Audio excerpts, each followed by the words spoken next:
toutes les institutions sont appelées, chacune par rapport à ses rôles et ses responsabilités. Le Maroc est devant des défis importants, dans la mesure où il y a eu plusieurs politiques, plusieurs plans gouvernementaux, il y a eu même une stratégie, et la situation de la corruption reste peu satisfaisante et même parfois préoccupante, puisque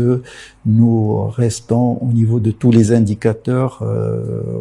aussi bien internationaux qu'au niveau des études que nous menons en direct au niveau national, avec une perception d'une corruption très répandue au niveau de pratiquement tous les secteurs. Et ce n'est pas que la perception, mais aussi les déclarations de situations où les citoyens ou les acteurs économiques ont été confrontés à des cas de corruption sont à des niveaux élevés, puisque ça varie entre 23 et 32% de gens qui déclarent avoir été confrontés directement à des situations de corruption. Donc, devant ce constat, devant ce paradoxe même, puisqu'il y a beaucoup d'efforts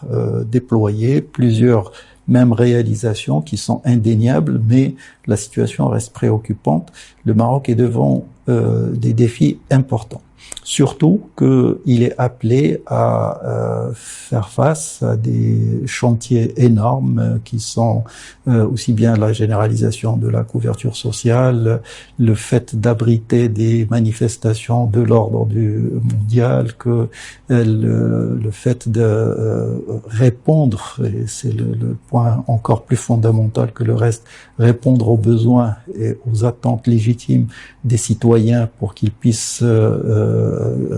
pour que l'État leur garantisse une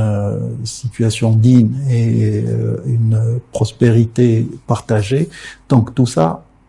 met le Maroc devant des défis majeurs, parce que le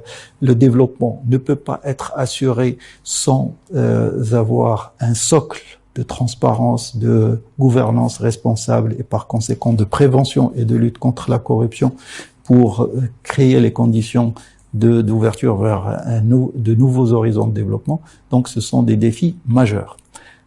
Pour l'instance, étant donné les responsabilités constitutionnelles qui sont les siennes,